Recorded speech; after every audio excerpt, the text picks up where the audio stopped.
everyone, welcome back to another week of the Great Garden Challenge, where we're seeing how much food we can grow out of this little garden behind me over the course of an entire season. And if you missed last week, there's links down in the description, or a link to the entire playlist, so you can go watch how we have transformed this garden from complete grass, sod, all the way to where we are today, having grown, are you ready for this?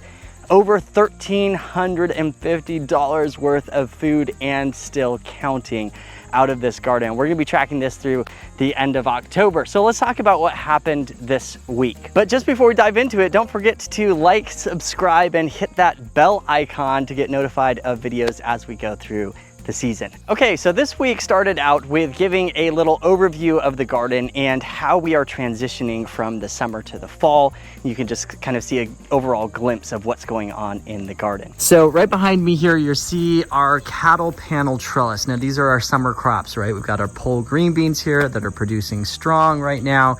We've got some basil down below here, summer squash. You can see the flowers, of course. Now, one thing that I'm planning to do, and this will happen probably in the next week or two, I'm going to intercrop and transplant green beans down here. I've grown some baby greens down here. Obviously, I'm not doing that great right now, but along this whole line, I could be putting greens like kale, Swiss chard, collards, those types of greens. Inside the trellis here, this whole bed is transitioning into my root crops. So these are carrots right here. You can see them coming up. Beets are seeded in right over here, and I need to actually water them here. I have some herbs that are seeded in down there, and I have green onions that are started inside. They're going to go there. This side, this bed over here, is my tomatoes. You can see the tomatoes trellising up over, and underneath the tomatoes you can see just recently I transplanted in all of these green onions. So these are transitioning to fall right here. These are a fall crop, green onions. And you can see I have some cucumbers in here, some peppers, squash.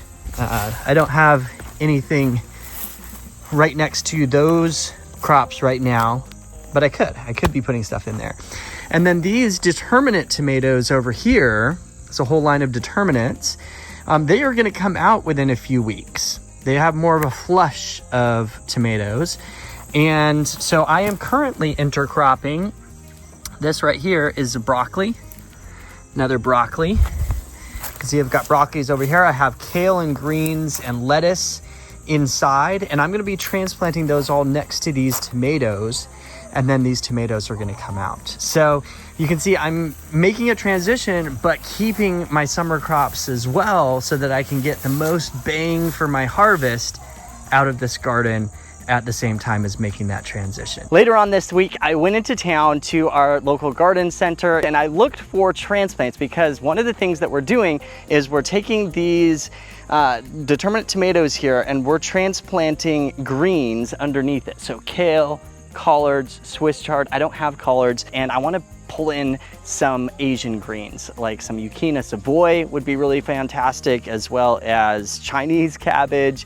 Okay, so I've come into our local garden center and I'm gonna buy some plants. Of course, I've got some kale started, I got some Swiss chard started, but I want to put more fall crops under my green beans, and I want to pack it out. And so I'm gonna go buy some transplants here and see what they have. Okay, well, bummer. Sounds like they don't have their fall crops in here yet. I don't know why the garden centers get their fall crops in so late. Anyways, I'm gonna go check over at Lowe's and see what they have. They didn't have it. None of the stores had fall starts yet. And so I learned my lesson. I should just call ahead and save the drive into town. I had some other things I needed to do in town, so it all worked out fine. But what that does is it brings us to the end of this week, when I came out into our garden here, took a look around. We did a bit more harvesting in the garden. My dad actually harvested some of the green beans, and then I came in and gleaned a little bit more, but then also harvested the tomatoes.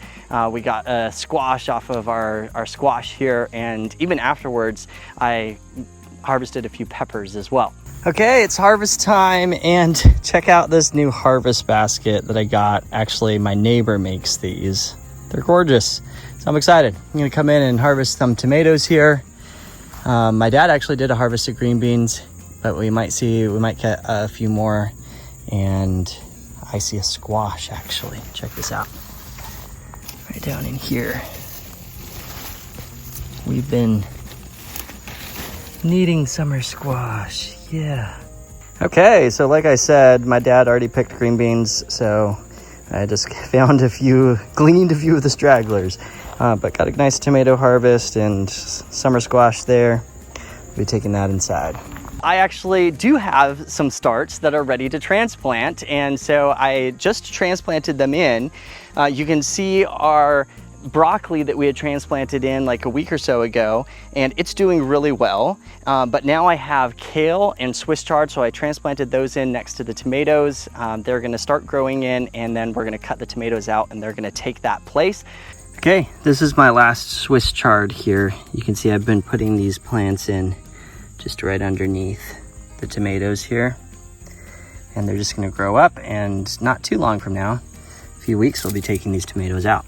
So we transplanted those in. I also had a planting of lettuce that was ready to go in, so I transplanted that in down at the end of the determinate tomato row as well. And then underneath our trellis, our carrots are coming up really well, our beets are coming up, I see our cilantro and dill coming up as well. So we've got a nice fall garden coming in here as we're just entering into September. Really exciting. See, I've got some like little bit of worm damage or something on this. So I'm gonna be coming and spraying down oh, look at this one. It's looking nice. All right, so I'm gonna be coming in and actually probably spraying our green beans here with some Dipel. I've seen a little bit of worm activity in them. So all of that coming right up. The other thing that I did this evening is I came and I sprayed down the garden with a Dipel spray. Dipel, by the way, what it is it's the active ingredient is BT, Bacillus thuringiensis, something along those lines. Anyways, it's a natural soil-borne bacteria that when a worm or a caterpillar eats it, it breaks down the gut of the worm, they can't eat anymore, and they die. So it's very spot specific. You're not harming all of the other beneficial insects in your garden. You're just targeting those worms and those caterpillars that are right there in your garden. And now I want to take a quick minute to congratulate Cubs for Prezi for winning our giveaway from last week, which is a bag of earth medicine. So I hope this does wonders in your garden and is absolutely amazing. So much fun. And listen up, because any of you watching this video, we're doing another giveaway. All you need to do is drop down and leave a comment below on anything in this video, and you'll automatically be entered to win. And this time we are giving away a bag of living potting soil. So this is the potting soil mix I have been using to start all of my starts here. It works amazing. The crops grow like crazy. You hit week number 3 and they just explode. Like literally, like you can almost watch them grow. It's crazy. So drop a comment down below and you'll be entered to win one of these bags coming up very soon. And then last but not least, and I don't have a shot for this one, but I did come in and I gave a fertilizer, watered in with a fertilizer mix on our tomatoes here, both rows of tomatoes and the green beans on the other side. And that's gonna spread down into the little starts that I have transplanted in. The last thing that I'm gonna do here is I'm gonna turn on the sprinklers, get this place watered in well, and I'm excited about how we're transitioning into the fall. Lots of fun stuff coming up. So once again, don't forget, if you would like to be a part of this, and during this whole series, if you would like to be a part of something even greater, we are raising funds to lift 100 families out of poverty into an abundant life. The funds are going to an organization called FarmStew, and this is what they do. They work with families and they teach and they train and they equip them with practical tools and skills, even training them how to grow their own food, sell that food to the community, and lift themselves from poverty into an abundant lifestyle. And so if you'd like to be a part of that, we're doing that fundraiser. Click the link down below in the description. A huge thank you to everyone who has donated already. And by the way, if you donate over $1,000, it's going to trigger a Bonanza giveaway, which means there's going to be a huge giveaway that boom triggers in the middle of this entire series. And who knows, if you signed up for our main big giveaway during this series, you could win something amazing. So lots of fun stuff. Once again, don't forget to like, subscribe, and hit that bell icon to be notified of updates as we go along through the series. And that wraps it up for this week. I can't wait to see you next week.